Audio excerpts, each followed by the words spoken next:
আসসালামু আলাইকুম কাকা, আপনার নাম কি? আমার নাম মোহাম্মদ আবু সাইদ। আপনার গ্রামের নাম কি? আমার গ্রামের নাম গন্ধর্বপুর, থানা, জেলা? থানা বদলগাছি, জেলা নওগাঁ। আচ্ছা, আপনার কি সমস্যা ছিল? ওই ডাক্তার হিলাল আহমেদের কাছে চিকিৎসা নিয়েছিলেন? আমার সমস্যা ছিল পাইলসের সমস্যা। আচ্ছা, পাইলসের চিকিৎসা নিয়ে এখন কি ভালো আছেন আপনি? ইনশাল্লাহ আমি ভালো। কতদিন আগে চিকিৎসা নিয়েছেন?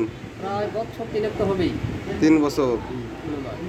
আপনি এলাকায় কত রোগী আছে ডাক্তার হিলাল সাহেবের? আছে, বেশ কিছু রুগী আছে। তারা আপনারা পাঠাইছে, পুরাতন রোগীদের পাঠাইছে, আর আপনিও অনেক রোগী নিয়ে আসছেন ডাক্তার হিলালের কাছে। হিলাল সাহেব এমনি ভালো? ভালো বলে তো মনে হচ্ছে। আচ্ছা আচ্ছা, অনেক রুগী আপনাদের এলাকায় ভালো হয়েছে। তাই আপনি আসছেন, আজকে কি কাজে আসছেন?